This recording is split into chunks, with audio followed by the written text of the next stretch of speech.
Guys, that will conclude section 9. Uh, I hope you've enjoyed it. We've covered quite a bit.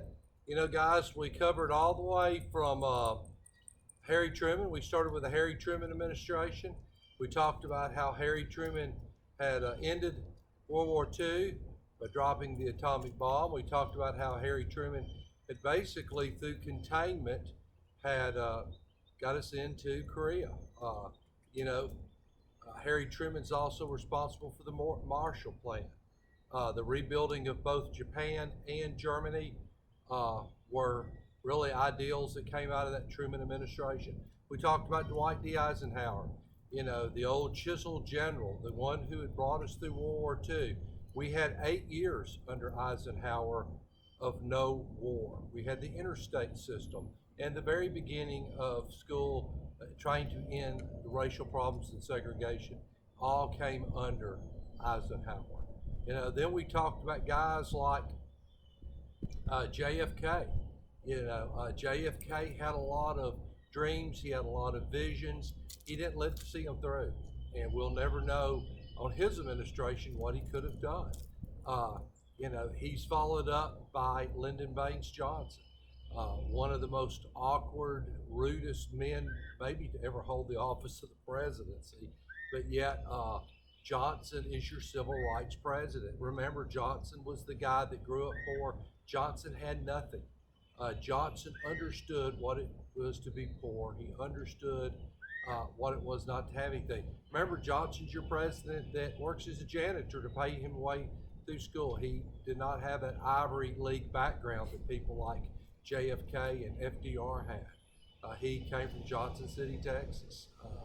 Remember, his downfall was Vietnam. He had the Great Society. He did good domestic policy. He just misled the country on what was going on in Vietnam, which is a lesson that any president should learn is don't lie to the American people. I think if Johnson's biggest error was when he won the election in 1964, remember he's serving out JFK's term, he wins it in 64, just get us out of Vietnam. Just pull the cord, get us out, we're done with it. That's exactly what Richard Nixon did. But Lyndon Baines Johnson won't do it. And the Vietnam War will be the albatross around his neck. And his presidency is still pretty much scarred by Vietnam and how he handled Vietnam. Remember we talked about guys like Richard Nixon. Richard Nixon comes in. Nixon actually has a really good foreign policy, guys. Nixon gets us out of Vietnam. Nixon gets very little credit for that in history. People associating with being a crook and being involved in Watergate, and he was. And Nixon was not a Boy Scout by any means, but Richard Nixon got us out of Vietnam.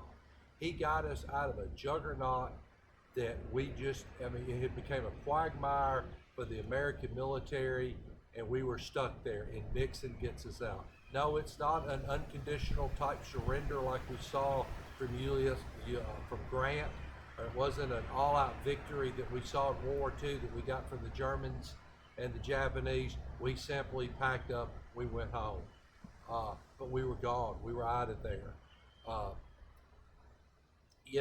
Nixon is followed up by Gerald Ford, who just actually had to take the position. Gerald Ford's an interesting guy. Guys, you could always answer the trivia question. Gerald Ford was, you got to remember, Spiro Agnew gets in trouble as the vice president. Ford takes his spot, and then Nixon gets in trouble, and Ford takes his spot. So, Ford was truly on the third string, sitting on the bench, and ends up starting in the game before it's over with. Always remember when he runs for the nomination for the Republicans, Ford will beat out Ronald Reagan. And it's always kind of interesting because Reagan goes down as one of the greatest Republican presidents, but yet he's beat out by Gerald Ford, who will lose the election to Jimmy Carter. I always like to talk about Jimmy Carter, guys. Jimmy Carter was a good person. I hope the one thing that you've got out of this lecture series is that you can be a very good person, you can be a moralist, you can be a good Christian person, and just not be a good president. Jimmy Carter was not a good president. But I've said all along, I think he was a very good person. I think he's still a good person. He's still alive. Well, at the time we're filming this, he is, and he volunteers his time for humanitarian treatment and all that. He will be followed up by Ronald Reagan. Guys, yeah, I don't have my four-wheeler here now, but I hope you enjoyed the Reagan part of that.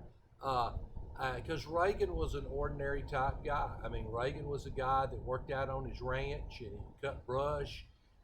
Reagan was a guy that was a good family man. You know, him and Nancy had a very good, solid marriage. There is nothing out there that ever said that when Reagan and Nancy were married, he was never running around on her or anything. Reagan's entire life will be changed when they try to assassinate him. I will tell you, there's lots of good Reagan books out there. And if you quote Reagan, hopefully you can quote me on it, but there's several good books out there. But that assassination attempt will change Ronald Reagan's life.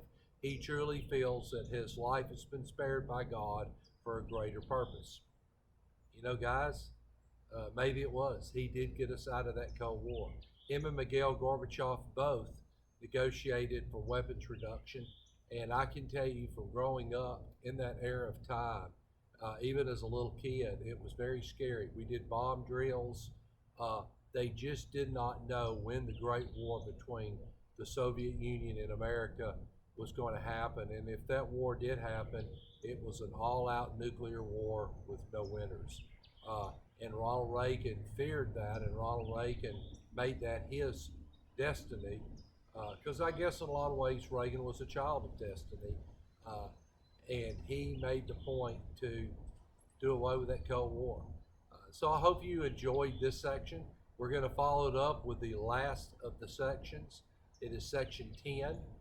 We'll go on the next section. We'll talk about Bush, Clinton,